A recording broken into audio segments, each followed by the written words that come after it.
आगमनम् आगमनम् आगमनम्।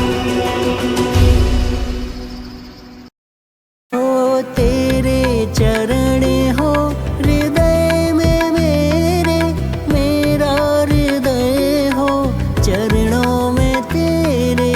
तेरे चरण तज कहीं ना जाऊं, तेरे चरण तज कहीं ना जाऊं।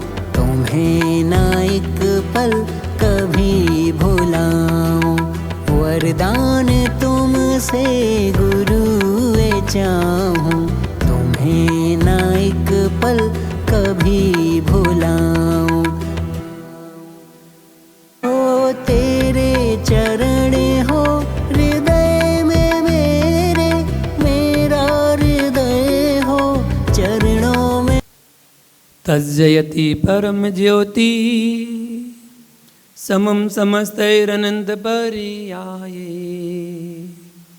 दर्पण तल इव सकला प्रतिफलति पदार्थ मालिका यत्र। ऋणमो अरिहंताडम ऋणमो सिद्धाडम ऋणमो आयिरीयाडम ऋणमो वज्रायाडम ऋणमो लोये सौ साहुडम। जय बोलो अनंतानंद सिद्ध परमेष्ठी भगवान की, मूल नायक श्री महावीर भगवान की, आचार्य भगवान अमृतचंद्र स्वामी की, आचार्य गुरु विराग सागर जी महामुनिराज की, चर्या सुमणि आचार्य श्री विशुद्ध सागर जी महामुनिराज की, अहिंसामय विश्व धर्म की।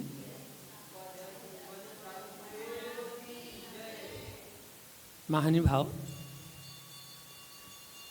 कल एक श्लोक अपना रह गया था।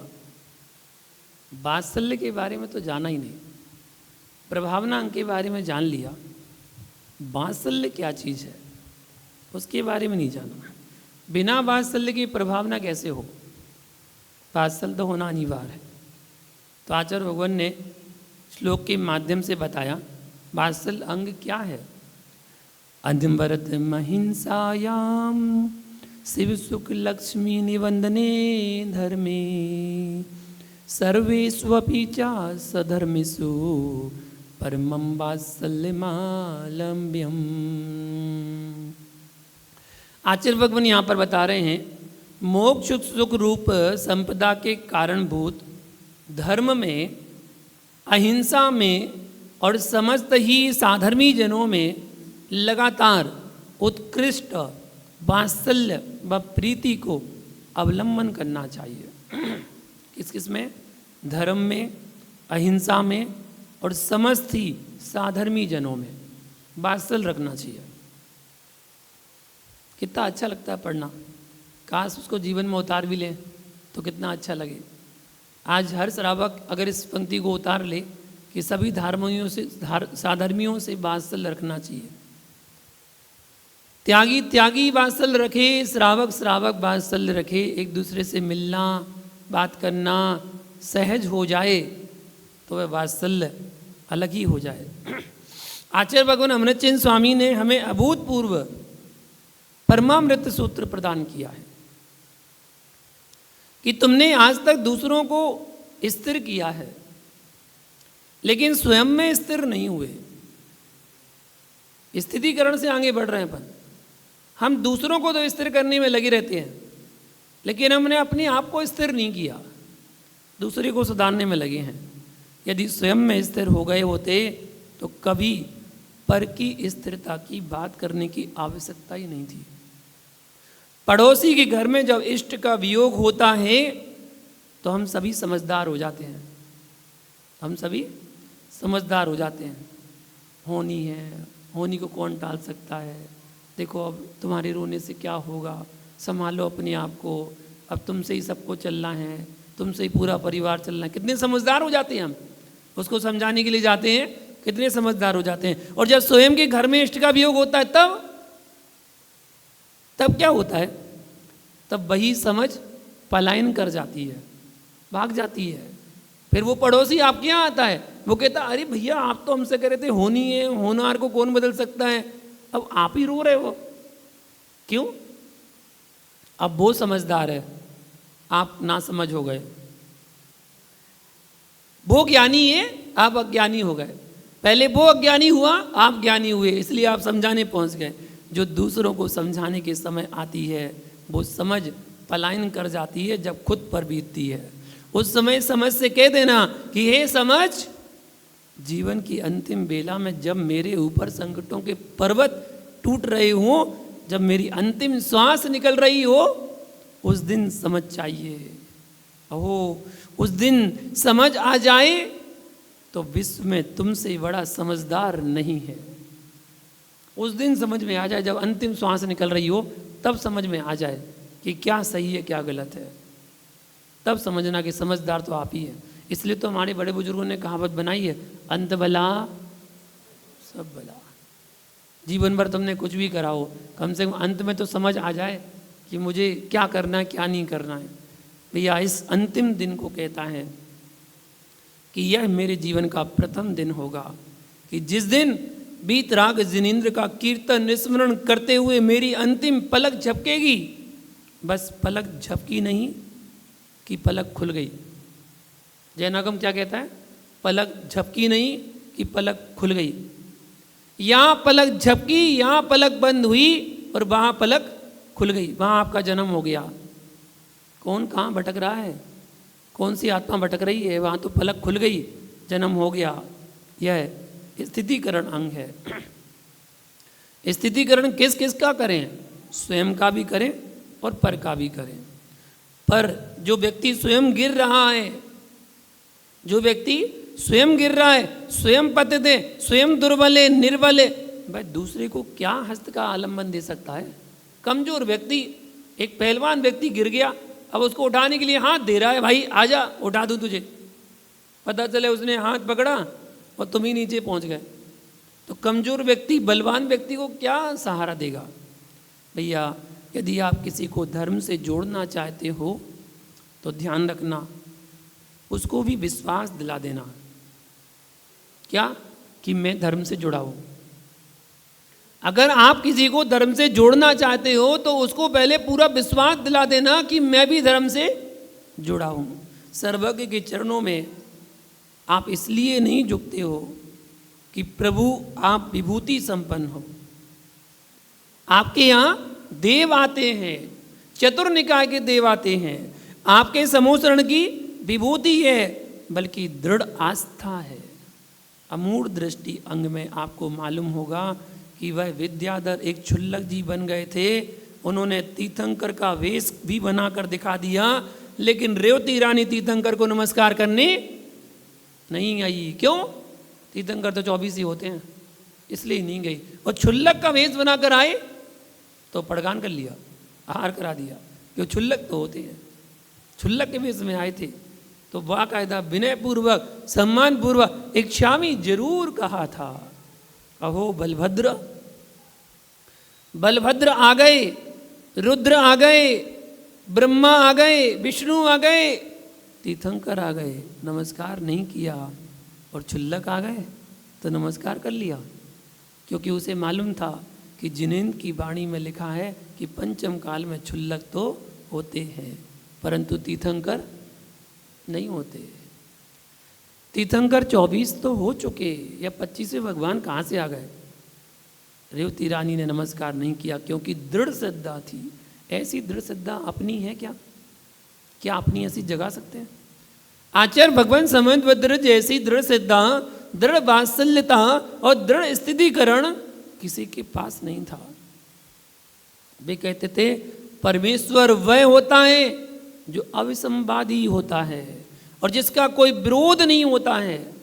हे नाथ, मैंने आंख उठाकर देखा तो संपूर्ण ब्रह्मांड में मुझे कोई निर्दोष नहीं दिखा। निर्दोषता तो आप में ही झलकी है। हे प्रभु, प्रत्यक्ष परोक्ष से, अनुमान आदि से जब निहारा तो भी आप निर्दोष झलके। इसलिए समन्वद्र आपके चरणों में शीश झुकाता हूँ मैं। यहाँ किसे नमस्कार किया? महावीर को नहीं किया, क्योंकि मुमुक्षु जीव नामों को नमस्कार नहीं करते। जो मोक्ष जाने की इच्छा रखते हैं ऐसे जीव नामों को नमस्कार नहीं करते, वह भगवान को नमस्कार करता है। अज्ञानी जीव नामों में रोते हैं, विसंवाद करते हैं, और ज्ञानी जीव गुणों को देखकर नतमस्तक हो जाते हैं, क्योंकि उनका कहना है वंदे तद्गुण लब्धे। वो तो कहते हैं हमें तो आप जैसे गुणों की प्राप्ति करनी है। हम नाम के पीछे नहीं जाते कि भैया हम तो एक ही आचार को मानेंगे या एक ही नाम को मानेंगे। ना हमारे आदिनाथ, ना चंदापुरु, ना पारसनाथ, ना महावीर, हमारा कोई नहीं है। सब भगवान मोक्ष चले गए, सब भगवान का मोक्ष हो गया। नाम की पूजा नहीं हो रही है, यहाँ पर गुणों की पूजा हो रही है। हमारे यहाँ आचार्यों के नाम की पूजा नहीं हो रही कि विद्यासागर, विराग सागर, पदम नंदी, गुण नंदी, देव नंदी, कुंतु सागर, विशुद्ध सागर, नाम की पूजा नहीं हो रही। हमारे यहाँ गुणों की पूजा हो रही। उन्होंने जो गुणों को धारण किया है उनकी पूजा की जा रही है, और वो भी पूजा इसलिए की जा रही है कि उन जैसे गुण हमें भी प्राप्त हो, इसलिए हम नमस्कार कर रहे हैं। हम नाम को नमस्कार नहीं कर रहे हैं। भैया दूध से भरा गिलास रखा था, छोटे से पोते ने आकर धक्का दे दिया, दूध का गिलास गिर गया। यहाँ संभालो अपने आप को, यहाँ संभालो अपने आप को। फैलने वाला तो फैल ही गया, फैलने वाला तो फैल ही गया। अब पुनः दूध तो आने वाला नहीं है। पर पूत को क्यों पीटा? दूध तो दोबारा आने वाला नहीं है, तो पूत को क्यों पीटा? पीटने से दूध भरने वाला नहीं है, परंतु अज्ञानी दूध को भी फैला बैठा है और पूत को भी पीट चुका है। दूध को भी फैला चुका है और पूत को भी पीट सकता है। माँ जिनवाणी कह रही है कि जीवन जीने की शैली सीखना है तो जिनेंद्र देव की देशना से स्थितिकरण अंग को अंदर में प्रवेश करा दो, क्योंकि धर्म यह कहता है कि किसी को पूजा करते वक्त गुस्सा आए तो उसे संभलवा देना। अग्नि भड़क रही है, उसमें ईंधन निमट डाल देना, पता चले उसमें और ईंधन डाल दिया। हाँ सही कह रहा, तुम सही कह रहा, और ईंधन डाल दिया और लड़ाई झगड़ा करवा दी। नहीं, उसको संभलवा देना। यहाँ स्थितिकरण यह है कि एक चिटक नहीं चढ़ा पाए, नैवेद्य चढ़ाना था, एक चिटक नहीं चढ़ा पाए, दीप के स्थान पर धूप चढ़ा दिया। दीप चढ़ाना था और धूप चढ़ा दिया। ओ भैया, धूप में जितनी गर्मी थी वह तो कम थी, लेकिन आपके क्रोध का धुआं बढ़ गया। भैया माँ जिनवाणी कह रही है उस समय उस जीव को संभाल लो, उस समय संभाल लो। यदि वास्तव में दया है, करुणा है, तो गिरते हुए को उठा लेना। इससे बड़ी अनुकंपा और नहीं होगी। आप कैसे दयावान हो? आप कैसे दयावान हो कि एक जीव भावों से गिर रहा है और आप देख रहे हो। मोक्ष मार्ग कहता है कि लाखों वेदनाएं, लाखों यातनाएं सहन कर लेना, लेकिन किसी जीव को दर्शन ज्ञान चारित्र से च्युत नहीं होने देना। हाँ, मैं मानता हूं कि आपका अपमान भी हो सकता है, आपको गालियां भी सुनने को मिल सकती हैं, लेकिन जिस व्यापारी को अर्थ से प्रयोजन होता है वह ग्राहकों की गालियों पर ध्यान नहीं देता। उसे तो अर्थ से प्रयोजन है। अगर ग्राहक गाली भी दे देना, ठीक, कोई बात नहीं। ऐसे ही भैया जीव भी अनादर, मान सम्मान पर ध्यान नहीं देता। अहो, व्यक्ति को देखने वाला कभी भी धर्म नहीं कर पाएगा।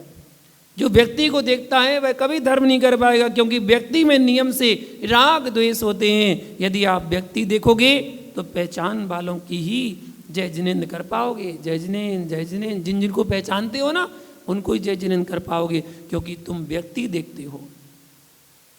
और धर्म देखोगे तो आपको हर व्यक्ति में जय जिनेंद्र की दृष्टि जरूर दिखेगी। व्यक्ति देखोगे तो किसी किसी को ही नमोस्तु नमोस्तु करोगे, और धर्म देखोगे तो पूरे 2.5 दीप में विराजे 3.9 करोड़ मुनिराजों के चरणों में शीश झुकेगा। भले ही आप उनके पास नहीं जा पा रहे हो, उनको आपने देखा नहीं है, उनको आपने जाना नहीं है, फिर भी आप कहते हैं 3 कम 9 करो मुनिराज के चरणों में बारंबार नमस्कार हो। आपने भावों से उनको नमोस्तु कर लिया, व्यक्ति को नहीं, धर्म को निहारता है। अहो धर्मात्माओं, धर्म एहसान नहीं है, धर्म तेरा स्वभाव है। धर्म एहसान नहीं है। धर्म को एहसान मानने लग जाओगे तो धर्मावलंबियों से तुम सम्मान की भावना रखोगे कि मैंने आपके धर्म को चलाया है, मैंने आपके धर्म को प्रभावित किया है, आप हमारा सम्मान करो, ऐसी अपेक्षा रखोगे। अरे अपने आप का कल्याण करने के लिए धर्म स्वीकार किया जाता है, ना कि धर्म का कल्याण करने के लिए।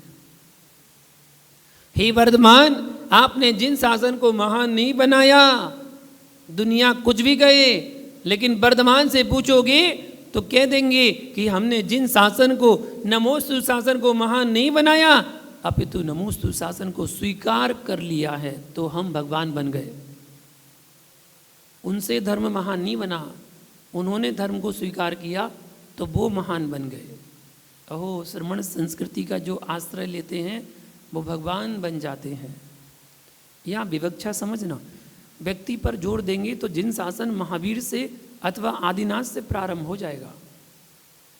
अगर जिन शासन, अगर हम व्यक्ति पर जोर देते हैं तो, जबकि जिन शासन सनातन शासन है, अनादिकाल से चला आ रहा। तीर्थंकर जिन शासन के प्रवर्तक नहीं है, तीर्थंकर जिन शासन के प्रवर्तक नहीं है, प्रचारक हैं। उन्होंने जिन शासन का प्रचार किया, उन्होंने अनुकंपा और वात्सल्य भाव से प्राणी मात्र के बीतराग धर्म की देशना दी है। प्राणी मात्र पर दया करुणा थी और स्वयं में स्थिर होकर के स्थितिकरण किया है। मनीषियों, होलिका के दहन करने के पहले थोड़ा अंदर में झांक लेना, अथवा दशहरा मैदान जाने से पहले स्वयं के रावण से मिल लेना, फिर उसके बाद जाना।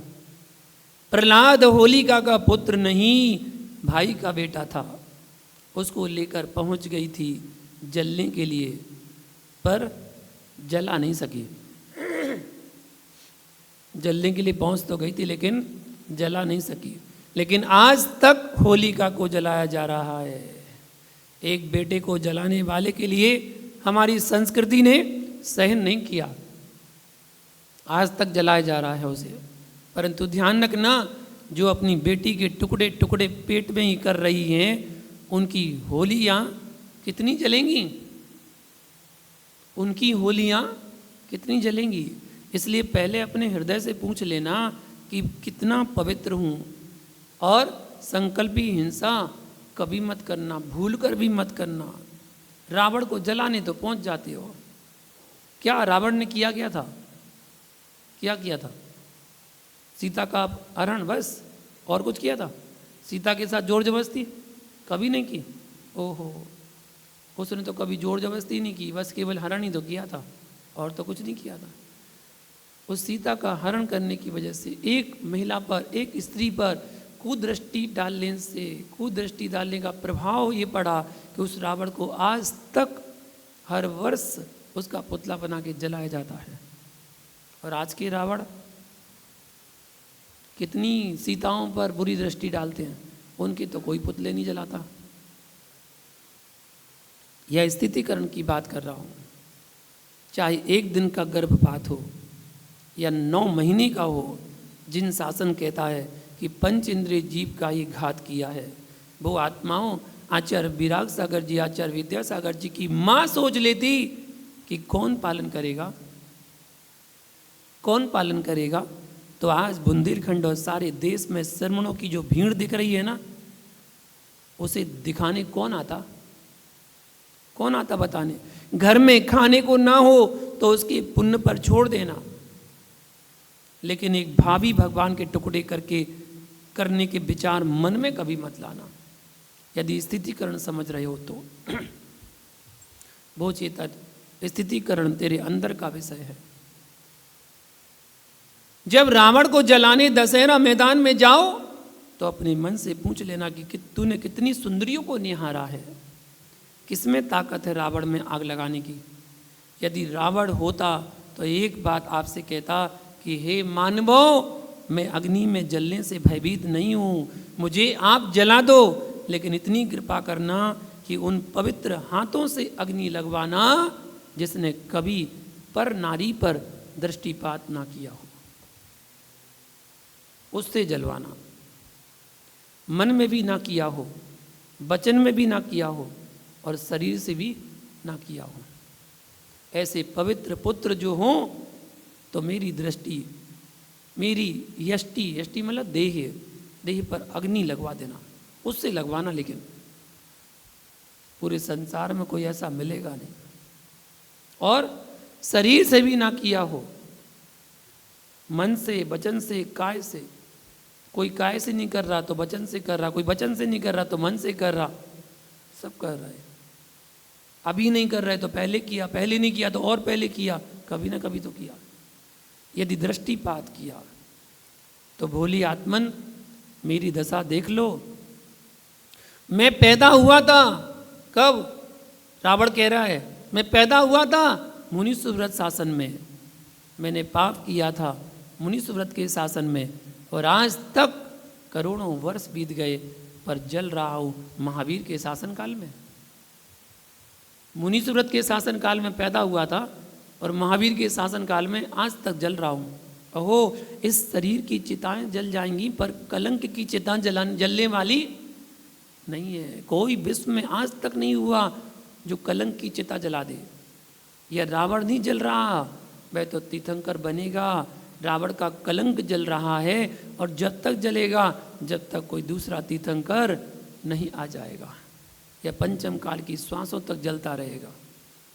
जब तक पंचम काल चलता रहेगा तब तक रावण जलता रहेगा, जरूर जलेगा। सोचना, ये कलंक नहीं जलता।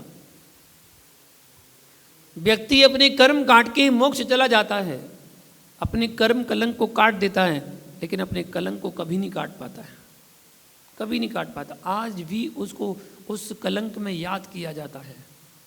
आप सबको भी याद है। बताओ, सबसे पहले भाई भाई में कौन लड़ा था?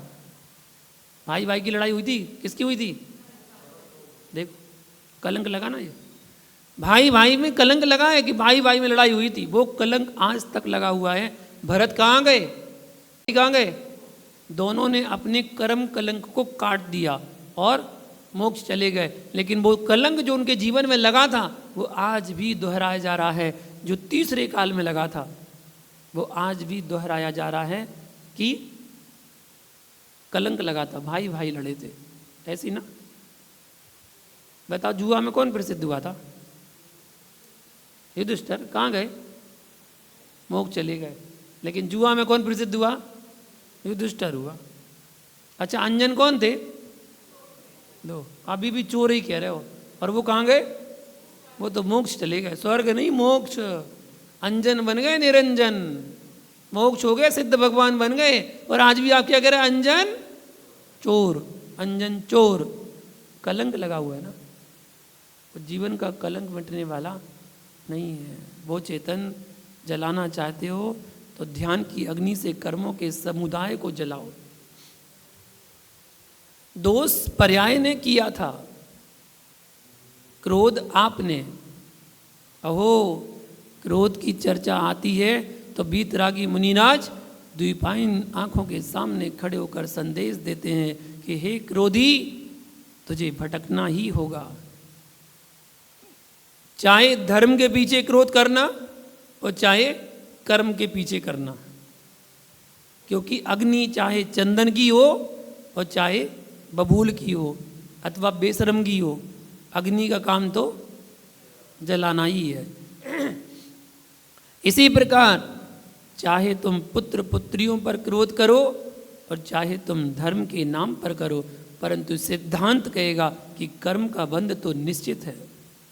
पंडित दौलत राम जी ने लिखा है, ताई सुनो भभी मन थिर आन, जो चाहो अपनो। जो अपनो, देखो जबरदस्ती नहीं है, जो चाहो, जो चाहते हो अपना कल्याण वो ही सुनना। कैसे सुनना? स्थिर चित्त होकर के सुनना, एकाग्रता से।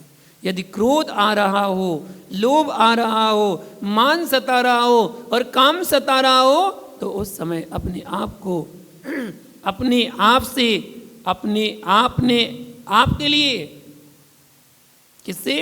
अपने आप को अपने आप से, अपने आप के लिए, अपने आप के द्वारा और अपने आप में कुछ कह देना।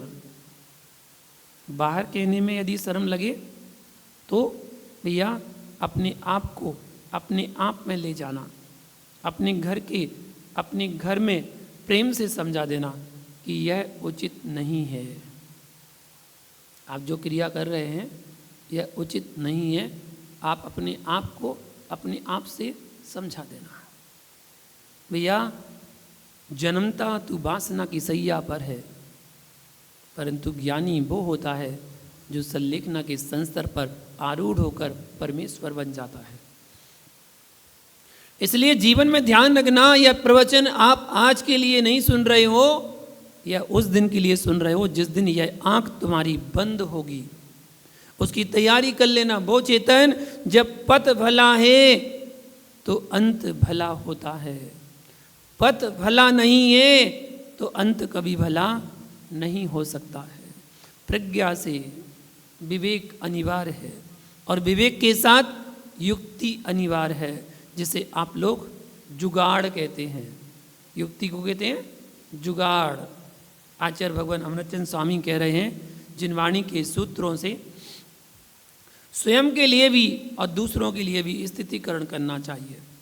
उपगूहन तो आप लोगों ने कर लिया, लेकिन स्थितिकरण नहीं किया तो आपने पाप कर लिया, क्योंकि उपगूहन तो शिथिलाचार का किया गया है ना, पर आपने पुनः स्थितिकरण नहीं किया तो आपने शिथिलाचार का ही पोषण कर दिया।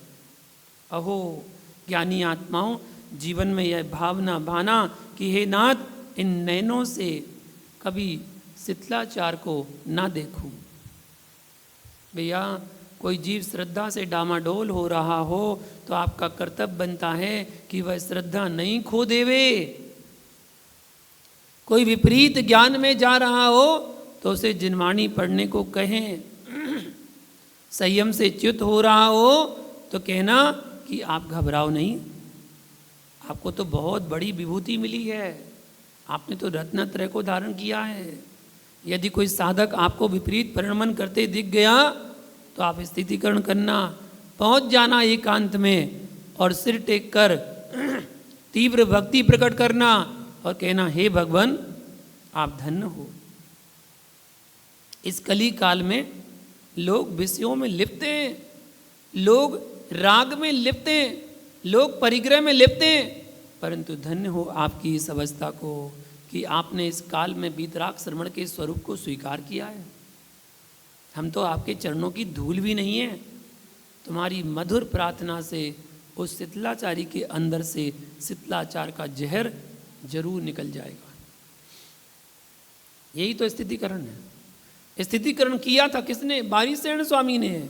मुनि पुष्प डाल का जो 12 साल तक कानी पत्नी की याद नहीं भूले थे, देखो क्या होता है। बारीशरण मुनिराज के समक्ष 32 दिव्य सुंदरियां आकर खड़ी हो गईं, जो उनकी पत्नियां थीं।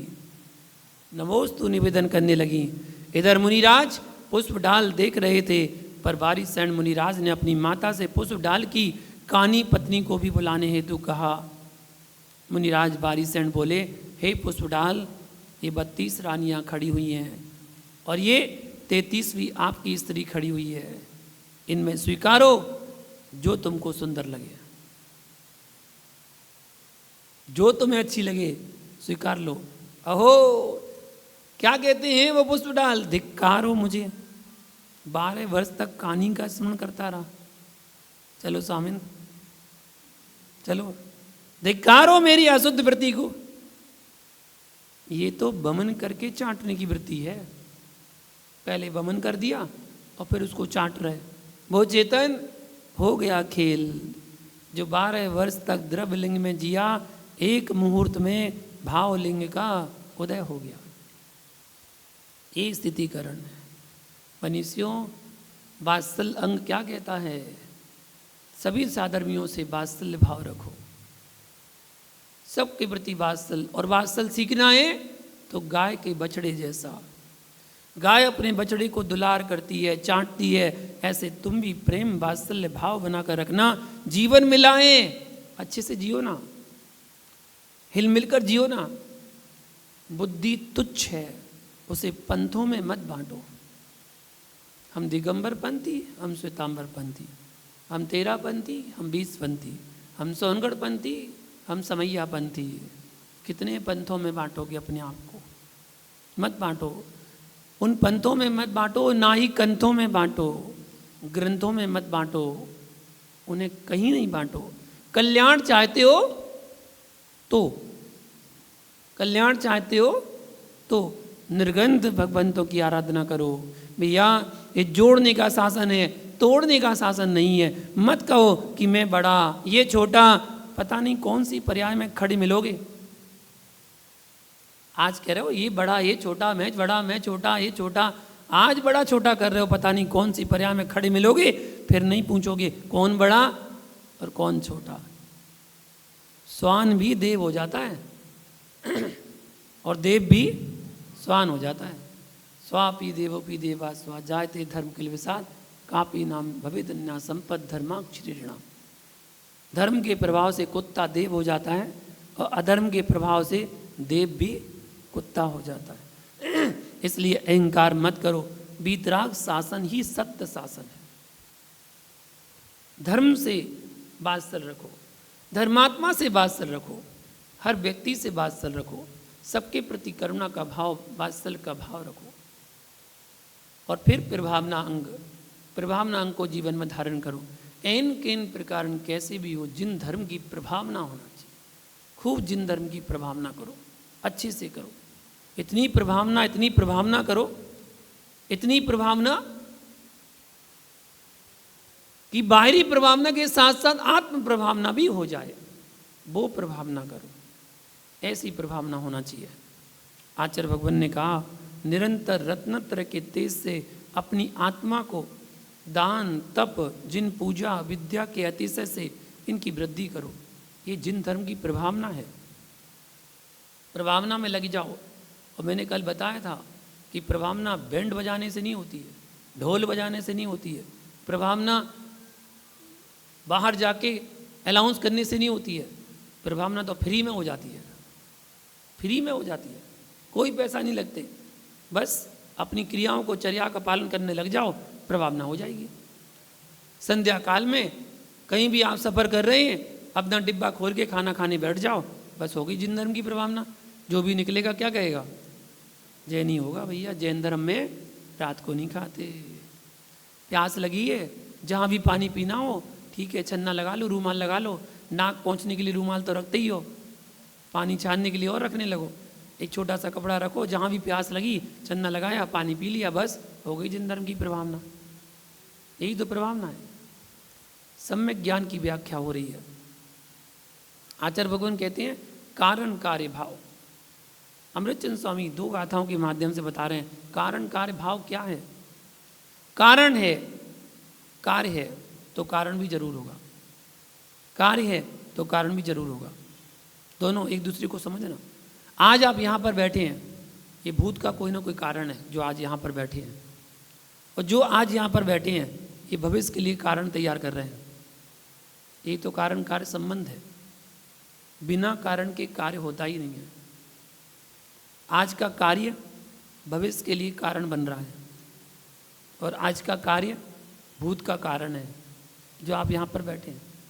सम्यक ज्ञानम कार्यम सम्यक्त्वम कारणम वदन्ति जिना ज्ञानाराधन मिष्टम सम्यक्त्वानंतरम तस्मात् कारण कार्य विधानम समकालम जायमाने योरपि ही दीप प्रकाश योरपि योरिव सम्यक्तो ज्ञानियो सुघटम।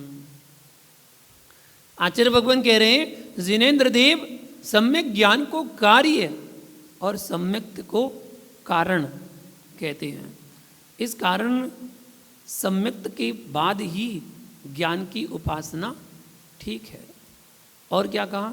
निश्चय कर सम्यक दर्शन और सम्यक ज्ञान दोनों के एक ही काल में उत्पन्न होने पर भी दीप और प्रकाश के समान कारण कार्य की विधि भले प्रकार घटित होती है।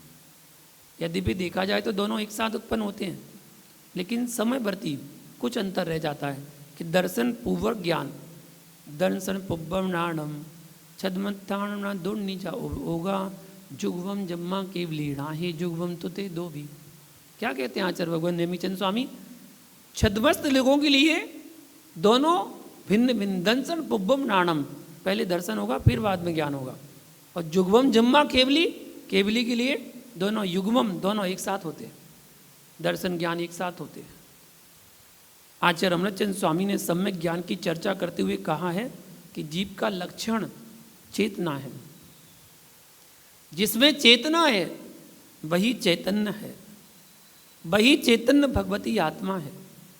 भव्य भव्यम ज्ञानम, भव शब्द का अर्थ है ज्ञान। उस ज्ञान से युक्त जो है उसका नाम है भगवान। जो ज्ञानवान है भगवान है। अब अपनी पहचान कर लेना, आप क्या हो। द्रव दृष्टि से जब देखते हैं तो निगोदिया में भी भगवान आत्मा है। द्रव दृष्टि से देखेंगे तो एक निगोदिया जीव में भी भगवान आत्मा है। मनुष्य भी भगवान है। हर आत्मा में भगवान नजर आएंगे अगर आप द्रव दृष्टि से देखते हैं तो, और पर्याय दृष्टि से देखेंगे तो पर्याय की प्रत्याशक्ति सामने नजर आ रही है। आप किस पर्याय में हैं?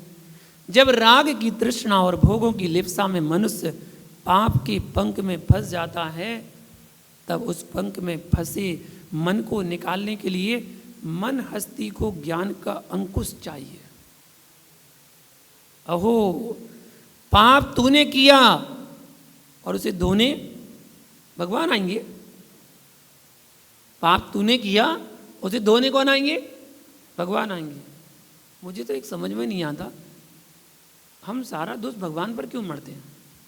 जब कोई काम कर रहे हो ना और वो काम अच्छा हो जाए तो किसने किया? हमने किया। और अगर गड़बड़ हो जाए तो भगवान तूने मेरे साथ अच्छा नहीं किया। दोष भगवान को देते हैं, भगवान तूने मेरे साथ अच्छा नहीं किया। लोग गलत हो गया, तुम्हारी भाई ना समझ के कारण, तुम्हारी कुछ कमियों के कारण काम गलत हो गया तो भगवान ने किया, और अच्छा हो गया तो हमने किया। अरे भैया, पाप तुम करो और भगवान धोने आए, ये तो संभव नहीं है। ये कर्ता दृष्टि भूल जाओ। लगता है कहीं ना कहीं कर्तव्य भाव से जुड़े हो कि भगवान की कृपा होगी तो हो जाएगा, बोलते हैं और कर्तावादी बनाते हैं भगवान को। भगवान से कहते हैं भगवान कभी राम बन के, कभी वीर बन के, कभी महावीर बन के चले आना, प्रभु जी चले आना। तुम कैसी बन के आओ, आ जाइयो, बस आ जाइयो। ये क्या कर रहे हैं? कर्तावादी बना रहे भगवान को। भगवान तो मोक्ष चले गए, अब काय को बुला रहे भैया? वो तो जैसे जैसे दलदल से हटके गए, कीचड़ में फंसे थे संसार रूपी दलदल में, वो निकल के और सिद्ध भगवान बन गए। अब तुम कह रहे आ जाओ, फिर से आओ। और क्या कह रहे? मेरा आप की कृपा से सब काम हो रहा है। बताओ, भगवान की कृपा से सारे काम हो रहे हैं, मतलब भगवान की कृपा तुम ही पे है सारी, बस और किसी पे है ही नहीं। यहाँ कर्तावादी बना रहे भगवान को। भगवान तुम करता, आप करो, हम तो फल भोगेंगे, बस करोगे तुम, नाम हमारा होना चाहिए। करते हो तुम और मेरा नाम हो रहा है, भजन में ही पढ़ते ना, हो मेरा नाम हो रहा है, आप करो मेरा नाम हो। कर्तावादी, कर्तावादी मत बनाओ भगवान को भैया। भी परमेश्वर कर्मातीत हो चुके हैं, वे तुम्हारे पाप पंख को धोने के लिए यहाँ पर नहीं आएंगे। उस पंख को धोने का पानी तेरे पास ही है, उस कीचड़ को धोने का पानी तुम्हारे पास ही है। कीचड़ को भी तो पानी ही चाहिए। आपने पाप किया तो किससे किया बताइए? ज्ञान से किया, अज्ञान से? अज्ञान से। अरे जैन साहब, कोई भी क्रिया ज्ञान से ही होती है ना? अगर विषयों को भोग रहे ना, अज्ञान से कोई नहीं भोगता। किससे भोगते हैं? ज्ञान से ही भोगते हैं। जानकारी है तभी तो भोग रहे कि हम कर क्या रहे। आपको पता है हम कर क्या रहे? यही तो ज्ञान है। ज्ञान से तो कर रहे। पाप की क्रिया कर रहे तो ज्ञान से कर रहे, बुद्धिपूर्वक भी तो कर रहे हैं, चित्त से ही तो कर रहे हैं। अपनी पाप परिणति को परमात्मा पर थोपना तो पाप है, पाप। मायाचारी भी है, क्योंकि जब काम बिगड़ने लगता है तो ईश्वर को बुला लेते हो, और जब काम बनने लगता है तो सीना फुला कर कहते हो हमने ऐसा किया है ना। वो ज्ञानी मनुष्य से बड़ा कोई स्वार्थी जीव नहीं है, कोई स्वार्थी नहीं है। इसलिए तो कवि को लिखना पड़ा, स्वार्थ त्याग की कठिन तपस्या बिना खेद जो। वो साधु हैं,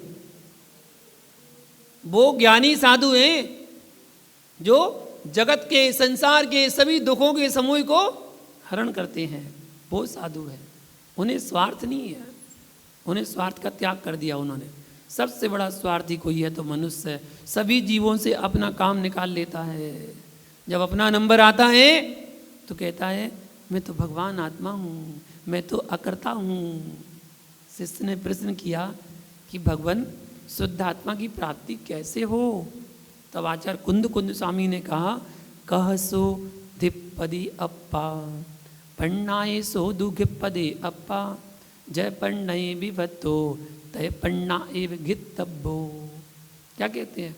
प्रज्ञा कितनी विशाल है, प्रज्ञा कितनी विशाल है कि आपने जिस प्रज्ञा से पाप किए हैं उसी प्रज्ञा से पाप समाधान भी होगा। कीचड़ बनता कैसे है? पानी से। धुलता किससे है? पानी से। उसी बुद्धि से तो पाप किया था, और उसी बुद्धि से पाप को काटोगे भी। हाथी को निकालने के लिए हाथी चाहिए। तुम कहो कि घोड़ा निकाल दे हाथी को, हाथी दलदल में फंस गया, कीचड़ में फंस गया, उसको निकालने के लिए क्या चाहिए? हाथी चाहिए। हाथी खींचेगा उसको, हाथी को, तभी निकलेगा वो। अब तुम कहो कि तुम 2-4 आदमी मिलकर खींच लो हाथी को, या घोड़ा से खिंचवा लो, बैलगाड़ी से खिंचवा लो, हाथी को बाहर निकालो दलदल से, नहीं निकाल सकते।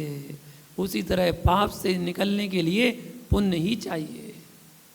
ये नहीं समझना कि लोहे को लोहा काटती है तो पाप को पाप काटेंगे। सोच बड़ी खतरनाक है श्रावक की, क्या करे?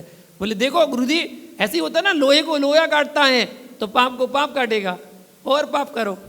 नहीं भैया, पाप को काटने के लिए पुण्य चाहिए, पुण्य के लिए परिणामों की निर्मलता चाहिए। मनीषियों, ज्ञान तो ज्ञान है, ज्ञान सम्यक नहीं होता, दृष्टि सम्यक होती है। ज्ञान तो ज्ञान है ना। दृष्टि सम्यक है तो सम्यक ज्ञान है, और दृष्टि मिथ्या है तो मिथ्या ज्ञान है ना। ज्ञान भी मिथ्या है, वही ज्ञान मोक्ष मार्गी है, वही ज्ञान नरक मार्गी है। वही ज्ञान, यह इस बात पर निर्भर करता है कि ज्ञान का उपयोग करने की तेरी शैली कैसी है।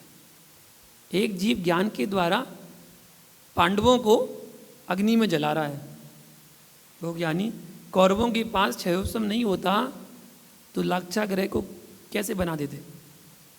ज्ञान से तो बनाया, लाक्षागृह को बनाया। ज्ञान तो था पर उसे दूसरे को जलाने में प्रयोग किया। ज्ञान तो दीपक के तुल्य होता है। अपने ज्ञान को प्रकाश का दीप बना लो, परंतु नाश का दीपक नहीं बनाना। उसी दीपक से प्रकाश होता है, और उसी दीपक से किसी की झोपड़ी भी जलती है। जब मोक्ष मार्ग में मिथ्यात्व का अंधकार छाया हो तो ज्ञान का दीप जला देना। भैया, जिसके जीवन में पंच परम गुरु के प्रति श्रद्धा हो, उनकी श्रद्धा को जलाने के लिए तुमने ज्ञान का असम्यक उपयोग यदि कर दिया तो अग्नि से जो होता है वह पानी से भी नहीं होता है। पानी में यदि कोई व्यक्ति गिर भी जाए तो हड्डी पसली तो मिल जाएगी, लेकिन अग्नि में पड़े व्यक्ति की केवल राख मिलेगी। इसलिए ज्ञानी तो बनना, पर विवेक के साथ ज्ञान का उपयोग करना, विवेक के साथ ज्ञान का उपयोग करना। अतः आचार्य भगवान ने पहले सम्यक का कथन किया कि यदि तेरा दर्शन निर्मल है तो ज्ञान का तू सही उपयोग कर सकेगा। दर्शन निर्मल नहीं है तो ज्ञान तेरे संसार का ही कारण बना रहेगा। मिथ्या ज्ञान की महिमा को देखो, एक नहीं, दो नहीं, 363 मत चला गए। कौन? मारीची महावीर का जीव, अतः ज्ञान सम्यक नहीं, ज्ञान मिथ्या नहीं, दृष्टि को निर्मल करने की आवश्यकता है। दृष्टि निर्मल करके चलना। दीप हाथ में लेकर देखने के लिए चलते हो कि गड्ढे में ना गिर जाओ, कहीं किसी जीप पर पैर ना पड़ जाए, परंतु दीप लेकर भी जो मल में गिर रहा हो, गड्ढे में गिर रहा हो, उसके लिए दीप क्या करेगा? उसके लिए दीप क्या करेगा? भगवान आत्माओं, माँ जिनवाणी के अखंड दीप को लेकर तुम चल रहे हो और असंयम के मल पर गिर रहे हो, तो तुम्हारा ज्ञान का काम क्या है? ज्ञान किस काम का? भगवती आराधना में आचार्य शिव कोटि स्वामी ने लिखा है, दीप का उद्देश्य कुएं से बचना मात्र होता है। अहो, मैं असंयम से अपनी रक्षा नहीं कर पाया, कर्म लुटेरों से अपनी रक्षा नहीं कर पाया, इसलिए एक दीप और जला लेना, परंतु वह दीप तो चैतन्य के घृत का, चैतन्य की ज्योति में और चैतन्य से ही जलेगा। आचार्य रमनाचंद्र स्वामी ने समय सार की आत्मख्याति टीका में लिखा है, नमा समय सारांग स्वानुभूत्या चकासते चित स्वभाव भावाय सर्वभावांतरच्छिदे। उस चैतन्य ज्योति को नमस्कार हो जिसमें स्वानुभूति की ज्योति जल रही है। कर चलो वह समय सार, वह समय सार स्वानुभूति स्वरूप अखंड ज्योति मेरी आत्मा है। अतः देख देख कर चलो, है ना, हार निहार कर चलो, कहीं कसाय का कांटा ना लग जाए, इसलिए देख कर चलो। यदि कांटा लग जाएगा तो कसाय का कांटा निकाल लें, कोई अस्पताल नहीं है, कोई अस्पताल नहीं है जहां पर कसाय का कांटा निकलता हो। एकमात्र जिन शासन अरहंत वाणी और निर्गंध गुरु के आलंबन के अलावा इस विश्व में कसाय के कांटे को निकालने वाला कोई है ही नहीं जो कसाय को कांटा निकाल दे। ध्यान रखना, कसाय का कांटा निकलेगा भी तभी जब आत्मस्वरूप होकर समझेगा, उसके प्रसन्न हुए बिना वह निकलने वाला नहीं है। भैया, जिनवाणी में कहीं नहीं लिखा कि अध्ययन का नाम ज्ञान है। जिनवाणी में कहीं नहीं लिखा अध्ययन का नाम ज्ञान है। अध्ययन का नाम ज्ञान होता तो निगोदिया को ज्ञानी कैसे कहते? निगोदिया को कौन सा अध्ययन है? तब भी निगोदिया को ज्ञानी कहा जा रहा है। यदि शास्त्रों में ज्ञान है तो अलमारियाँ ज्ञानी हो जानी चाहिए। भैया, अलमारियों में शास्त्र भरे पड़े हैं, अलमारी ज्ञानी हो जाना चाहिए। शास्त्र यदि ज्ञान हो जाएंगे तो हे जैनियों, आपको फिर जैन नहीं कह पाएंगे। पदार्थ और प्रकाश ज्ञान नहीं है, जो ज्ञान से जाने जाते हैं यह तो ज्ञेय है। पदार्थ से ज्ञान होता है, तो ध्यान रखना, यहाँ घट नहीं है, पर घट को आप जान रहे हो, परंतु ज्ञान के बिना, घट के अभाव में घट को नहीं जान पाओगे। ज्ञान से जान रहे हो। ध्यान रखना, जिस व्यक्ति ने अपने दादा के दादा को नहीं देखा, अपने दादा के दादा को नहीं देखा, यदि वह कहे कि मेरे दादा का दादा कोई है ही नहीं, देखा नहीं है ना, तो है नहीं है। जब देखा ही नहीं है तो है ही नहीं है, तो अनास्था आ जाएगी। अनास्था आ जाएगी, क्योंकि सम्यक ज्ञान का प्रकरण है। और ज्ञान में तो तर्क लगाते हैं, तर्क लगते हैं भैया। ज्ञान का नाम है तर्क बुद्धि। अतः ज्ञान को ज्ञान दृष्टि से समझना, अज्ञान दृष्टि से मत समझना। यदि ज्ञान समझ में आ गया तो सचमुच ज्ञानी बन जाओगे। भैया, ज्ञान पदार्थ नहीं है, ज्ञान प्रकाश नहीं है। यदि प्रकाश से ज्ञान होता तो भैया चमगादड़ उल्लू को ज्ञान कैसे हो जाता है? वो तो अंधेरे में रहते हैं। अगर ज्ञान प्रकाश होता, प्रकाश ज्ञान होता, तो उन्हें भी ज्ञान हो जाता। हो, ज्ञान पदार्थ का धर्म नहीं है, ज्ञान प्रकाश का धर्म नहीं है, ज्ञान तो आत्मा का धर्म है। ज्ञान ज्ञाता दृष्टा स्वरूपो हम। ज्ञाता दृष्टा आत्मा का स्वभाव, आत्मा का स्वरूप है, आत्मा का धर्म है। ज्ञान कोई पदार्थ नहीं है। पदार्थ तो ज्ञान में झलकते हैं। जितने पदार्थ हैं सब ज्ञान में झलकते हैं, फिर भी पदार्थ ज्ञान रूप नहीं होता है, और ज्ञान कभी पदार्थ रूप भी नहीं होता है। जब जब मेरे सामने जो जो पदार्थ आएगा उस समय मुझे वैसा दिखेगा। यह आत्मा की विशुद्धि का प्रभाव है कि दर्पण में पदार्थ जैसा प्रतिबिंब झलकता है, पदार्थ वैसा ही ज्ञान में ज्ञेय रूप झलक रहा है। लेकिन पदार्थ नहीं है, इसलिए ध्यान रखना, दूध मीठा भी नहीं होता है, दूध मीठा भी नहीं होता है, दूध कड़वा भी नहीं होता है, दूध मीठा भी नहीं होता है, दूध कड़वा भी नहीं होता है। दुग्ध का धर्म माधुर्य होता है, न कड़वा होता है न मीठा होता है। दूध का धर्म माधुर्य है, लेकिन पर की उपाधि लगा दी जाए, उस दूध में मिश्री डाल दी जाए तो दूध मीठा हो गया, और कड़वी तुमड़ी में रखा जाए तो दूध कड़वा हो गया। इसी प्रकार ज्ञान तो ज्ञान ही है। जैसे रेलवे सिग्नल में कभी लाल प्रकाश है तो कभी हरा है ना, तो कभी पीला, 3 सिग्नल लगे रहते हैं ना, ऐसी रोड में लगे रहते हैं। किंतु इस प्रकाश का कांच का आवरण है, वो कांच ऐसा लगा है इसलिए प्रकाश वैसा आ रहा है। नीला पीला हरा रंग कांच के वर्ण के कारण दिखता है, प्रकाश तो जैसा है वैसा ही है। ऐसे ही ज्ञान तो आत्मा का वस्तु धर्म है। वही ज्ञान तुझे सिद्ध बना देता है और वही ज्ञान तुझे निगोद में ले जाता है। भैया उपाधि के कारण ज्ञान भी बदनाम हो जाता है।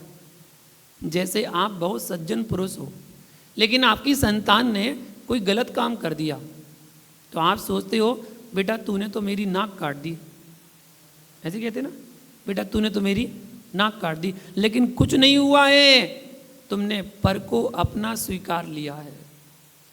इसलिए ध्यान रखो, जितने जुड़कर रहोगे उतने बदनाम होगे, यदि हटकर रहोगे तो तुम शुद्ध रहोगे, निर्मल रहोगे, विशुद्ध रहोगे। जहाँ कर्तव्य भाव है वहीं बदनाम भाव है, जिसे लोक में लोग अग्नि देवता कहते हैं, उसे भी लोहार के घन से पिटना पड़ता है। लोहार इतना पीटता है, लोग कहते हैं अग्नि देवता हैं, और वहाँ पिट रहे हैं लोहे के लोहार से, क्योंकि कुधातु का संयोग किया था, लोहे का संयोग किया इसलिए पिट रहे हैं। वो मनीषियों, तुम्हें भी बदनामी सहन करना पड़ती है, क्योंकि तुमने पुद्गल का संयोग किया है। योगविंद देव स्वामी ने परमात्म प्रकाश ग्रंथ में लिखा है कि घन की मार झेल रहा है वह अग्नि देवता, क्योंकि कुधातु का संग किया है। अहो ज्ञानानुभूति से युक्त मेरे आत्मदेव, तुझे बदनाम होना पड़ रहा है, क्योंकि तूने अनादिकाल से मिथ्यात्व का सेवन किया है।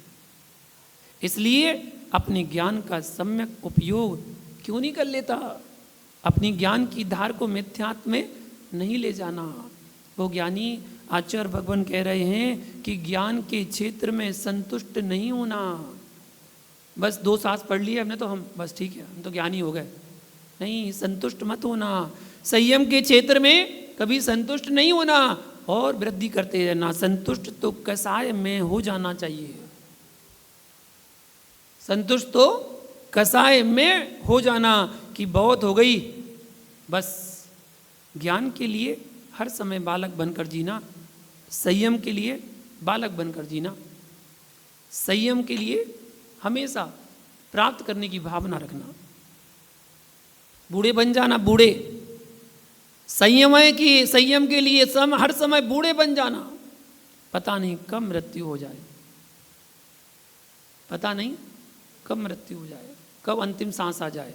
बूढ़े बन जाना, मैं तो बहुत बूढ़ा हो गया, चलो संयम धारण कर लो, क्योंकि पता नहीं कब अंतिम सांस आ जाए। इसलिए उस ज्ञान का प्रयोग ज्ञानी बनकर ही करना, क्योंकि जब तक धैर्य सत्य और संयम का बांध बना है तब तक ज्ञान के नीर से चारित्र की फसल लहराती रहेगी। जिस दिन बांध टूट गया उस दिन वही ज्ञान तेरी फसल को उजाड़ देगा। भैया आचार्य भगवान यहाँ कारण और कार्य भाव की चर्चा कर रहे हैं कि सम्यक्त कारण है और ज्ञान कार्य है। दीप किसी से नहीं कहता कि मेरे प्रकाश में तुम देखो, परंतु ध्यान रखना अंधेरे में बिना दीप के कुछ दिखता भी नहीं है। वो कहता भी नहीं है और अंधेरे में कुछ दिखता भी नहीं है। नेत्र तो बड़े बड़े हैं, बड़े बड़े नेत्र हैं, कहाँ चली गई ज्योति? अंधेरा है तो कहाँ चली गई ज्योति? अहो ज्योति में कमी नहीं है, दीपक की कमी खल रही है। आंखों की ज्योति में कमी नहीं है, दीपक की ज्योति खल रही है। दीप होता तो मैं शास्त्र पढ़ लेता, ज्ञान तो तेरे अंदर है, शास्त्र में नहीं है। शास्त्र में ज्ञान नहीं है, ज्ञान तो तेरे अंदर। परंतु ध्यान रखो, शास्त्रों के बिना, निमित्त के बिना सब कुछ होता तो अलमारी क्यों भर रहे हो?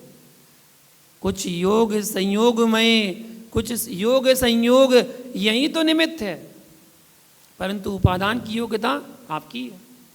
ग्रंथ तो निमित्त है, उपादान तो आपके अंदर है। अहो निमित्त लेकर मत बैठ जाना, मात्र निमित्त को मानना वह भी मिथ्यात है, और मात्र उपादान को मानना वो भी मिथ्यात है। निमित्त और उपादान दोनों के मिलने से ही कार्य की सिद्धि होती है।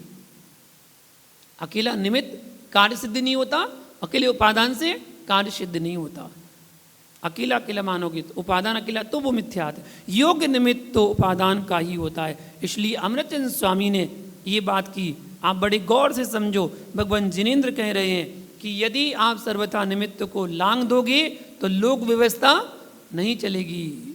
या रेणसार ग्रंथ में आचार्य कुंद स्वामी ने कहा है, मधुसूदनान बलेण दु सच्चंदम बोल दे जिणु दिट्टम जो सो होदी कुदिट्ठी ना होदी जिण मग लग रवो। क्या कहते हैं? जो जीव मति व श्रुत ज्ञान के बल से माँ जिनवाणी का स्वच्छंद रूप से कहता है, मनमाना बोलता है, अन्यथा कहता है, तो वह मिथ्या दृष्टि, मिथ्या दृष्टि है। जैन दर्शन में मिथ्या दृष्टि से बड़ी कोई गाली नहीं है। सबसे बड़ी गाली है क्या जी? कहते तू मिथ्या दृष्टि है, सबसे बड़ी गाली है मिथ्या दृष्टि है भैया। और आप कह भी नहीं सकते किसी से मिथ्या दृष्टि है। अगर आप किसी से मिथ्या दृष्टि कह रहे हैं तो पहली मिथ्या दृष्टि तो आप ही है। आपको कैसे पता कि वो मिथ्या दृष्टि है? आपने कैसे जाना? आपने तो भगवान की वाणी को छुटला दिया कि पंचम काल में सब मिथ्या दृष्टि होते हैं। अगर आपने ऐसा कह दिया, इसका मतलब आपने तो भगवान की वाणी को छुटला दिया। आप तो पहली मिथ्या दृष्टि तो आप ही हो गए। ये सबसे बड़ी गाली है। इसलिए सम्यक के बाद ही ज्ञान की आराधना करना इष्ट है। दोनों एक ही काल में उत्पन्न होते हैं, फिर भी कारण कार्य विधान है।